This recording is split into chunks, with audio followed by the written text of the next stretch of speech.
J'aime bien dire que le rôle d'un CFO, c'est maximiser la rentabilité pour minimiser les risques. Où est le beurre? Je suis plutôt une interprète, je dirais. Je m'appelle Aurore, j'ai 37 ans. Je suis la CFO de la société M2DG MyFlexOffice. Ça fait depuis 5 ans que j'exerce ce métier.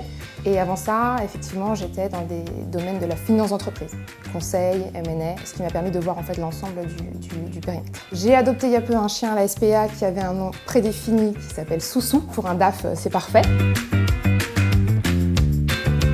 On va cuisiner un financier classique, la recette d'origine, voilà, simple, efficace. Et je pense que c'est des qualités qui doivent être présentes chez un CFO. Préchauffer le four à 200 degrés.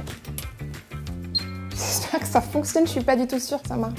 Faire fondre le beurre dans une casserole afin d'obtenir un beurre noisette que vous viendrez filtrer. Donc là, c'est le moment où ma sœur me renie puisqu'elle est chef et je ne sais pas ce qu'est un beurre noisette.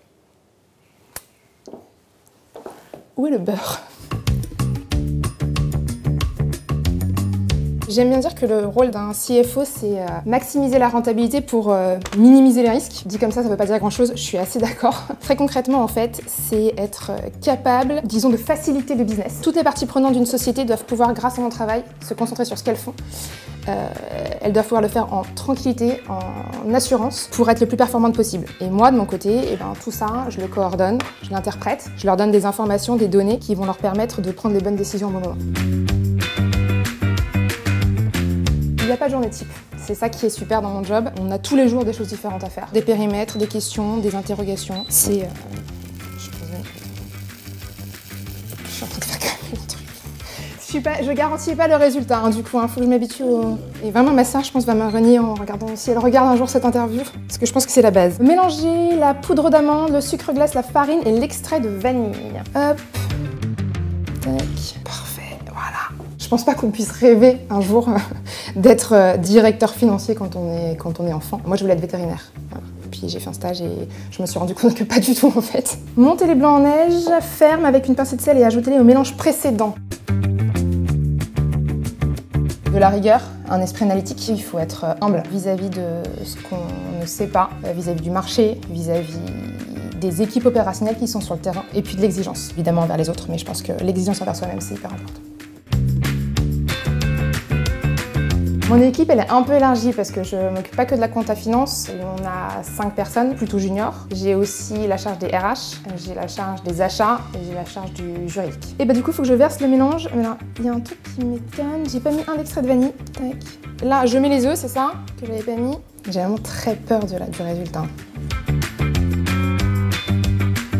Je dis à chaque fois que j'embauche quelqu'un, financier ou pas financier dans mes équipes, je préfère quelqu'un qui sait qu'il ne sait pas. Quand on n'est pas sûr, on lève la main, on pose la question, on va chercher les informations pour pas faire d'erreur. Il vaut mieux avoir le courage de savoir on a atteint les limites de sa connaissance et en toute franchise, moi j'apprends tous les jours. Donc en fait, c'est quelque chose qui se fait tout au long de carrière. De pas avoir peur de changer d'entreprise aussi. C'est le mélange des expériences qui vont permettre d'avoir une vision la plus globale possible en fait et du coup derrière d'être hyper réactif et compétent. Denis sera content que je le cite, je ne sais pas s'il passera sur la vidéo, qui a monté il y a 7 ans la société. J'aime pas trop ça, je préfère être au contact des équipes. On est encore à un stade de développement où l'information informelle est hyper importante. Et ça, tu la chopes quand tu es sur le plateau, à entendre ce qui se passe et à entendre les commentaires, les remarques, les questions, les questionnements de chacun. Je pense qu'on est bon là sur le mélange. Et mettre dans le moule et mettre au four. Ouais, ensemble avec mon père et ma mère, parce que la famille est très comme ça. On aime bien fêter les choses un petit peu qui sortent un peu d'ordinaire de chacun d'entre nous, donc on est très famille.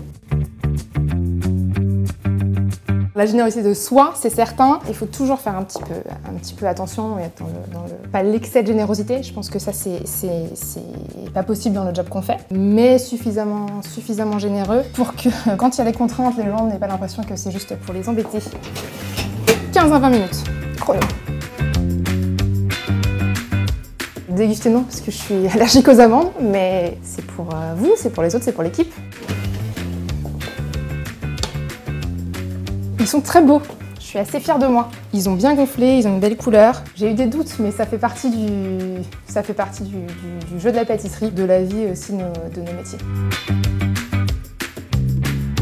J'en ai deux en tête. Une personne que je trouve hyper inspirante de par sa carrière, qui est Elise Herbst, qui est la CFO d'Electra. Carrière incroyable, une personne hyper forte et impressionnante. Et puis quelqu'un que je connais bien, qui s'appelle César, qui est le CFO de June. C'est deux personnes que j'aimerais bien voir passer derrière le comptoir dans la cuisine pour le petit exercice. Merci.